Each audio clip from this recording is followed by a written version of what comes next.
আসসালামু আলাইকুম ভিউয়ার্স, স্বাগতম জানাচ্ছি আমার চ্যানেলে নতুন আরও একটি রেসিপি দেখার জন্য। আজকে তৈরি করে দেখাবো গাজরের শাহী হালুয়া। গাজরের হালুয়া তো আমরা কম বেশি সবাই রান্না করতে জানি, তবে কিভাবে তৈরি করলে একদম কালারটা পারফেক্ট থাকবে, সেই সাথে পারফেক্ট মেজারমেন্ট ও টিপস সহ আজকে রেসিপিটি শেয়ার করেছি। যারা নতুন রাঁধুনি অথবা ব্যাচেলার আছেন তাদের জন্য কাজে আসবে। তবে চলুন, গাজরের হালুয়া তৈরির জন্য আমি এখানে 1 কেজি পরিমাণ গাজর উপরে স্কিনটা ছিলে তারপরে খুব ভালো মতো ধুয়ে গ্রেটারের যে চিকন অংশটা আছে সেটা দিয়ে ভালো মতো গ্রেট করে নিয়েছি। তবে এখানে গাজরগুলো গ্রেট করার পরে ধোয়া যাবে না, গ্রেট করার আগেই ধুয়ে নিতে হবে। এরপর চুলে একটি পাত্রে দিয়ে দিচ্ছি 2 টেবিল চামচ পরিমাণে ঘি। ঘিটা যখন গলে গরম হয়ে আসবে এই পর্যায়ে গ্রেট করে রাখা গাজরগুলোকে দিয়ে দিচ্ছি। চাইলে ঘিয়ের পরিবর্তে সয়াবিন তেলও দিতে পারেন, তবে যেহেতু শাহী গাজরের হালুয়া তৈরি করব তাই ঘিটা দিলে ফ্লেভারটা বেশি ভালো আসবে। চুলার জালটি হাই ফ্লেমে রেখে 3 থেকে 4 মিনিট অনবরত এভাবে নেড়ে চেড়ে গাজরগুলোকে একটু ভেজে নেব। এতে করে গাজরের যে একটা এক্সট্রা স্মেল আছে সেটা চলে যাবে, সেই সাথে গাজরের পানিটাও শুকিয়ে আসবে। অবশ্যই চুলার জালটি হাই ফ্লেমে রাখতে হবে।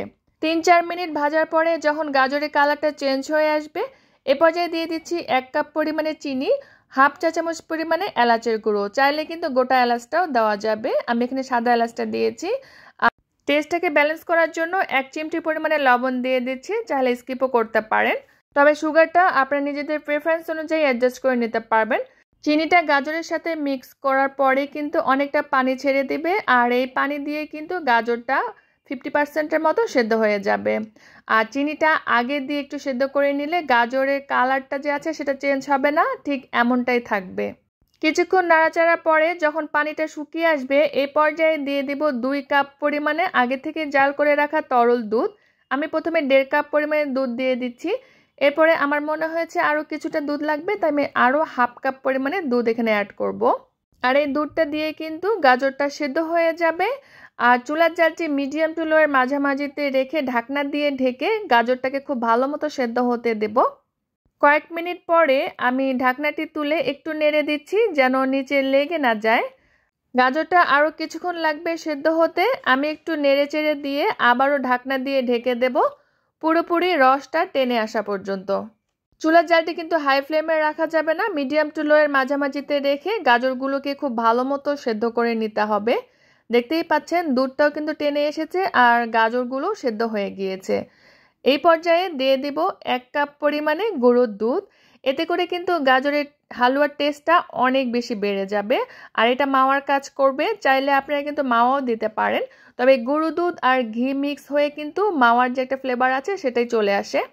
গাজরের সাথে গুঁড়ো দুধটা খুব ভালো মতো নেড়েচেড়ে মিক্স করে দিচ্ছি। এভাবে অনবরত নাড়তে হবে, চুলার জালটি কিন্তু বাড়াবেন না, না হলে নিচে পুড়ে যেতে পারে। এ পর্যায়ে দিয়ে দেব 2 টেবিল চামচ পরিমাণে কেটে রাখা কিশমিশ আর 2 টেবিল চামচ পরিমাণে কাঠবাদাম কুচি, চাইলে যে কোনো ড্রাই ফ্রুটস দিতে পারেন। আর সামান্য একটু 1 চা চামচ পরিমাণে আরও একটু ঘি অ্যাড করছি। নামানোর আগে ঘিটা অ্যাড করলে কিন্তু ঘিয়ের যে একটা স্ট্রং ফ্লেভার আছে সেটা পাওয়া যায়।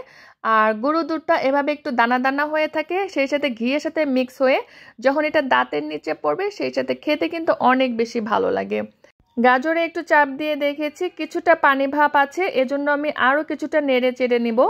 যখনই পাতিলের গা ছেড়ে উঠে আসবে আর এভাবে চাপ দিলে দেখবেন যে পানি না ঘিটা বা একটু তেল তেলে ভাব চলে আসছে, এই পর্যায়ে বুঝতে হবে যে হালুয়াটি হয়ে গিয়েছে।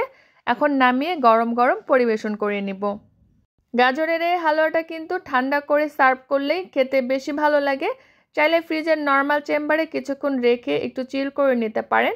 উপর দিক থেকে কিছু ড্রাই ফ্রুটস দিয়ে সার্ভ করে নিচ্ছি, এটা টোটালি অপশনাল, আপনারা নিজেদের পছন্দ মতো সার্ভ করে নেবেন। আর এই গাজরের হালুয়াটা দেখতে যতটা লোভনীয় হয়েছে খেতে কিন্তু তার থেকে অনেক বেশি টেস্টি ছিল। ট্রাস্ট মি, একবার হলেও এভাবে ট্রাই করে দেখবেন, আশা করছি আপনাদের কাছেও ভালো লাগবে। ভালো লাগলে প্লিজ একটি লাইক করবেন, কমেন্ট করবেন, আমার চ্যানেলের সঙ্গেই থাকবেন। আল্লাহ হাফেজ।